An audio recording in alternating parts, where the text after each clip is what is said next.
పిత పుత్ర పవిత్రాత్మ నామమున ఆమేన్. ప్రియమైన దేవుని బిడ్డలారా, క్రీస్తునాథునియందు సహోదరి సహోదరులారా, ఈరోజు యొక్క పఠనముల ద్వారాగా ఈ 16వ సామాన్య ఆదివారములో 3 విషయాలను గురించి మనకి ప్రభు చాలా స్పష్టము చేస్తూ ఉన్నారు. మొదటిగా సృష్టి ఆరంభము నుంచి గుప్తమై ఉన్న దానిని బయలుపరుస్తూ ఉన్నారు. ఏ విధముగా అంటే గోధుమల కలుపు గింజల ఉపమానం ద్వారా మనిషి కుమారుడు మంచిని స్థాపిస్తూ ఉన్నాడు, కానీ సాతానుడు వారి అనుచరులు చెడును మధ్యలో జల్లుతూ ఉన్నారు అని ఆయన వివరిస్తూ ఉన్నారు. మనం అర్థం చేసుకోవాలి అంటే మనిషి కుమారుడు మూలమున తప్ప ఈ లోకము రక్షించబడదు. అందుకని అపోస్తలుల కార్యాలలో 4వ అధ్యాయం 12వ వచనంలో ఒక మాట ఉంటూ ఉంది, ఆయన యందు తప్ప వేరొకని యందు రక్షణ లేదు, ఎలా అయినా ప్రపంచమును రక్షించగల నామము వేరొకరికి వసగబడలేదు అని స్పష్టం చేస్తూ ఉన్నారు. అదే మాటను యోహాను సువార్త 14వ అధ్యాయం 6వ వచనములో మన ప్రభు మనకి స్పష్టం చేస్తూ ఉన్నారు, నేనే మార్గమును సత్యమును జీవమును, నా మూలమున తప్ప ఎవరునూ తండ్రి చెంతకు చేరలేరు అని. అంటే దేవుని బిడ్డలారా, ఈ యొక్క రక్షణ మార్గం అనేది సృష్టి ప్రారంభములోనే ప్రభు నిర్ణయించి ఉన్నారు.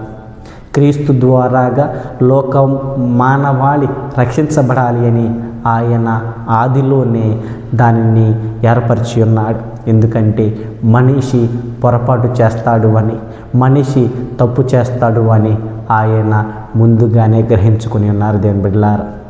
కనుక ఆ రోజు దాచబడిన దానిని ఈరోజు ఈ యొక్క ఉపమానం ద్వారాగా మనకి స్పష్టము చేస్తూ ఉన్నారు. క్రీస్తులో మాత్రమే మనకి రక్షణ కలదు అని. మరి రెండవదిగా మనం గమనించుకుంటే దైవరాజ్య స్థాపన, దాని అభివృద్ధి. ఈరోజు యొక్క ఉపమానములలో ఆవగింజతో ఆయన పోలుస్తూ ఉన్నాడు, పులిసిన పిండితో ఆయన పోలుస్తూ ఉన్నాడు. ఎందుకంటే దైవరాజ్యము చాలా చిన్నగా స్థాపించబడుతూ ఉంది, ఒక్కరితో స్థాపించబడుతూ ఉంది. అనగా క్రీస్తు ప్రభులో మాత్రమే దైవరాజ్యము స్థాపించబడినది. ఆయన ద్వారాగానే అది అభివృద్ధి చెందుతూ ఉంది. అది ఏ విధంగా చెందుతుంది అంటే దేవుని బిడ్డలారా, చాలా నిదానముగా చెందుతూ ఉంది. అది ఒకేసారి ఈ ప్రకృతి వైపరీత్యములాగా అకస్మాత్తుగా వచ్చి వెళ్ళిపోవడం లేదు. చాలా నిదానముగా దాని యొక్క క్రియ అనేది జరుపుకుంటూ పోతూ ఉంది. ఎందుకంటే ఈరోజు మొదటి పట్టణంలో మనం ఆలకిస్తూ ఉంటాం, పాపము చేస్తున్న ప్రతి ఒక్కరూ కూడా పశ్చాత్తాపం చెందడానికి వ్యవధిని ఆయన వసుగుతూ ఉన్నాడు, సమయాన్ని వారికి కేటాయిస్తూ ఉన్నాడు. దాని మూలాన మనకి కలిగినది ఏమిటి అంటే, ఎందుకు అది జరుగుతూ ఉన్నది అంటే దేవుని బిడ్డలారా, నోవా గారికి చేసిన వాగ్దానమును ఆయన అనుదినము కూడా జ్ఞాపకపరుచుకుంటూ ఉన్నాడు. దేవుడు వాగ్దానం మర్చువాడు కాదు, చేసినటువంటి ప్రమాణములను విడిచిపెట్టువాడు కాదు. ఆయన చేసిన ప్రతి వాగ్దానమును ప్రతి ప్రమాణము నెరవేర్చువాడు. కనుకనే ఈరోజు మనిషికి అట్టి సమయం అనేది లభిస్తూ ఉంది. ఎందుకంటే ఆదికాండం 8వ అధ్యాయము 21-22 వచనాలు మనం చూసుకుంటూ ఉంటాం. జల ప్రళయము తరువాత ఇటువంటి ఆపద భూమిపైకి రాదు అని, అటువంటి వినాశనము భూమిపైన జరగదు అని, యథావిధిగా పగలను రాత్రులను, వేసవి వర్షాకాలము శీతాకాలం సమస్తము కూడా వెళుతూ ఉన్నది అని ఆయనకి వాగ్దానం చేసి ఉన్నాడు దేవుని బిడ్డల. ఆ వాగ్దానం నెరవేర్చుకుంటూ మానవ వినాశనము జరగకుండా ప్రభువు పాపము చేసిన ప్రతి ఒక్కరికి కూడా వ్యవధిని ఇస్తూ ఆయన తన రాజ్యమును నిదానముగా వ్యాపింపచేస్తూ ఉన్నాడు. మరి ఆ రాజ్యమును పొందుకోవాలి అంటే క్రీస్తు యందు విశ్వాసం ఉంచాలి, క్రీస్తు యందు నమ్మిక ఉంచాలి, క్రీస్తును రక్షకునిగా స్వీకరించాలి అని మనం ఈరోజు గ్రహించుకోవాలి. మరి మూడవదిగా ధర్మరక్షణ.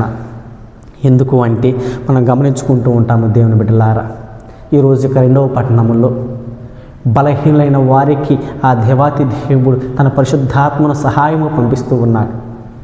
దేనికోసము అంటే మనకు పునీత పౌలు గారు సెలవిస్తూ ఉన్నారు దేవుని బిడ్డలారా, ఇదిగో నేను మంచి చేయాలనుకుంటూ ఉన్నాను కానీ చేయలేకపోతూ ఉన్నాను, ఏ చెడునైతే నేను వద్దనుకుంటూ ఉన్నానో దాన్ని నేను చేస్తూ ఉన్నాను అని. అనగా ఈ రక్షణ మార్గములలో మనిషిని కాపాడుటలో, మనిషికి జీవము వసటలో ఆ దేవుడు తన పరిశుద్ధాత్మను అనుదినము కూడా మనకి సహకరించడానికి పంపిస్తూ ఉన్నాడు. అది మన తరపున ప్రార్థన చేయడానికి పంపిస్తూ ఉన్నాడు. అది మనకి తోడ్పడుతూ మనలను రక్షణ మార్గం నడిపిస్తూ క్రీస్తుల్లో నిలబడడానికి పంపిస్తూ ఉన్నాడు. అందుకని రోమిలకు రాసినటువంటి లేఖలో మనకి స్పష్టమవుతుంది 10వ అధ్యాయం 13వ వచనములో, ప్రార్థించు ప్రతి ఒక్కరు కూడా రక్షించబడతారు అని. అనగా క్రీస్తు ప్రభువు స్థాపించినటువంటి దైవ రాజ్యము అది ఏ విధముగా నిదానం విస్తరిస్తూ ఉంది. ఆవగింజ ఏ విధంగా పడి చిన్నగా మొలకెత్తుతూ ఉందో, చిన్న దాని యొక్క ఎదుగుదల ఉంటూ ఉందో, ఏ విధంగా పులిసిన పిండి కొంచెముగా పుండి మొత్తాన్ని పులియబారుస్తూ ఉందో, అట్టి విధముగా పరలోక రాజ్యము కూడా మానవుని కంటికి కనబడకుండా, మానవునికి తెలియకుండా అది ఈ లోకములో విస్తరిస్తూ పోతూ ఉంది. మరి ఆ విస్తరించే సమయాలలో మనము దాన్ని స్వీకరించుకోలేకపోతే, దాన్ని మనం పొందుకోలేకపోతే మనము శాశ్వతంగా మన జీవనం కోల్పోతాము అని ఆ ప్రభువుకు తెలుసు. కనుకనే మనం జీవించాలి అని తన యొక్క పరిశుద్ధాత్మను మనకు సహాయం చేయడానికి ఈరోజు ఆయన మనకు పంపిస్తూ ఉన్నాడు. మరి అట్టి వారం ఎంతమందిని ఆ పరిశుద్ధాత్మ యొక్క తోడ్పాటుతో ఈ పాపమును పాప క్రియలను త్యజిస్తూ ఉన్నాం. దుష్టుడు వెదజల్లుతున్నటువంటి చెడును మనము వదిలిపెడుతూ ఉన్నాం. ఎందుకంటే దేవుని బిడ్డలారా, చెడు మనకి దూరముగా లేదు.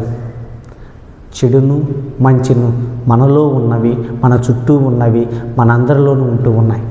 కానీ ఆ కడ రాత్రికి మనం ఏమి చేస్తూ ఉంటాం? ఆ కడ సమయములలో, అంతిమ దినములలో నీలో చెడుని ప్రభావితం చేస్తూ ఉంటే ఆ ప్రభు సువార్త పట్టణంలో సెలవిస్తూ ఉన్నాడు, సమస్తము కూడా వేరు చేయబడతారు, అగ్నిగుండంలో పడవేయబడతారు, చివరికి వారు దహించవేయబడతారు. మరి మనము దేన్ని మనలో పెంచి పోషిస్తూ ఉన్నాం? ప్రభు నాటబడినటువంటి మంచిన, ప్రభు చేత పెంచబడినటువంటి మంచిన, ప్రభు చేత వెదజల్లబడినటువంటి మంచిన, లేకపోతే సాతాను చేత వెదజల్లినటువంటి చెడున? దేనికి నీవు నీరు పోస్తూ ఉన్నా? దేనికి నీవు వెరువేస్తూ ఉన్నా? దేనిని నువ్వు పెంచి పోషిస్తూ ఉన్నా? ఇది నీపైన నాపైన ఆధారపడుతూ ఉంది. మంచిని పెంచి, మంచిని పోషించి, మంచి ఫలములను మనం ఇవ్వగలిగితే ఆ ప్రభు పరలోక రాజ్యములో మనలను క్షేమంగా ఉంచుతాడు. చెడును పెంచి, చెడును పోషిస్తూ, చెడు ఫలములను మనం వసుకుతూ ఉంటే కడరాత్రిన ఆయన దీని నుంచి మనం వేరు చేసి అగ్నిగుండంలో పడవేస్తారు. చివరికి ఒక మాట అంటూ ఉన్నారు దేవుని బిడ్డలారా, వినులున్న వాడు వినుగాక. నువ్వు ఆలకించగలిగితే, నువ్వు వినగలిగితే సత్యాన్ని విని ఈరోజు గ్రహించు. లేకపోతే మన చెవులు మొద్దుమారిపోయి ఉన్నాయా? మనం గ్రహించలేకపోతే అయితే చివరికి మన జీవితము కూడా అదే విధముగా మొద్దుమారిపోతూ ఉంటూ ఉంది, అంతరించిపోతూ ఉంటూ ఉంది. మరి ఈరోజు నువ్వేమి నేర్చుకుంటూ ఉన్నా? ఈరోజు ఏమి తెలుసుకుంటూ ఉన్నా? నువ్వు గ్రహించుకో. ప్రభువు నీ రక్షణ కోసం లోకానికి వచ్చాడు. నీ యొక్క రక్షణ కోసం తన రాజ్యమును మన మధ్యన స్థాపించాడు. మన మధ్యన దాన్ని విస్తరింపచేస్తూ ఉన్నాడు. మరి దానిలో పాలుపంచుకుంటూ దైవరాజ్య విస్తరణలో మనం కూడా భాగస్థులము అవుతూ క్రీస్తు వలె మనము కూడా దేవుని యొక్క రాజ్య స్థాపన కోసం కృషి చేస్తూ ఆ ప్రభుని యొక్క బిడ్డలుగా ఎదగడానికి ప్రయత్నిద్దాం. ఆ దేవాతి దేవుడు మనందరం ఆశించును గాక. ఆమేన్.